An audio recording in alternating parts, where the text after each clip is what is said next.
This is Groesbeck right here between 12 Mile and Martin Road. And for about 8 hours this morning, the Macomb County Sheriff had this road closed down so they could conduct an investigation. Now, in a minute, you're going to see video of a crash. Then you're not going to see, but we're told that a man got out of his car and started coming after an officer with a knife. The officer had no choice but to shoot and kill that man. Take a look.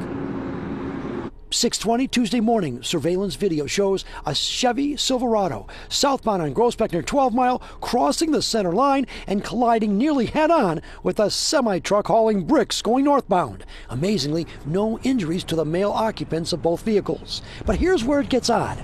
The driver of the Silverado, 53-year-old Frank Robles of Roseville, gets out of the vehicle. Witnesses say he's holding a knife and his wrists were cut.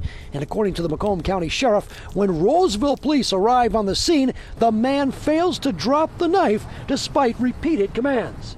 And when Robles comes toward an officer with the knife, the officer fired his weapon, knocking him to the ground.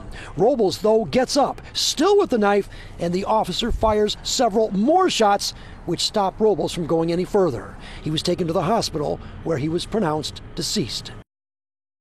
Okay.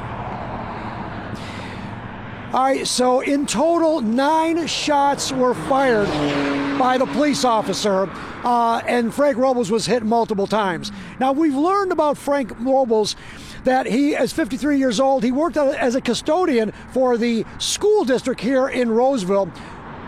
We did go to the home. The family wanted to grieve in private, and we certainly understand that. Now, why he had a knife is still a mystery. We do not know. We may get more information tomorrow when the Macomb County Sheriff, Tony Wickersham, holds a press conference, and hopefully that question will be answered. I'll send it back to you guys. I'm live in Roseville. Charlie, this sounds very involved, and this man was very persistent and really going after police. And of course, with the crash, could this possibly be a suicide by cop situation, that he was trying to do that?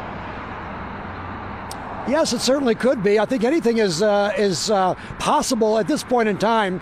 We know that the man, apparently, according to witnesses, had his wrist cut and he was coming at a knife. And he was not backing off at all. He was coming after the officer, and the officer, as the information that we got, had no choice but to shoot him. And the officer can use deadly force when he is met with deadly force. And certainly a knife attack would be considered deadly force. But again, I think we're going to get more information tomorrow from the Sheriff Wickersham. There may be more video as well that we are understanding that may very well be released tomorrow. So I think some of these questions about the why this guy had a knife and why he did what he did, hopefully will be answered shortly and hopefully tomorrow.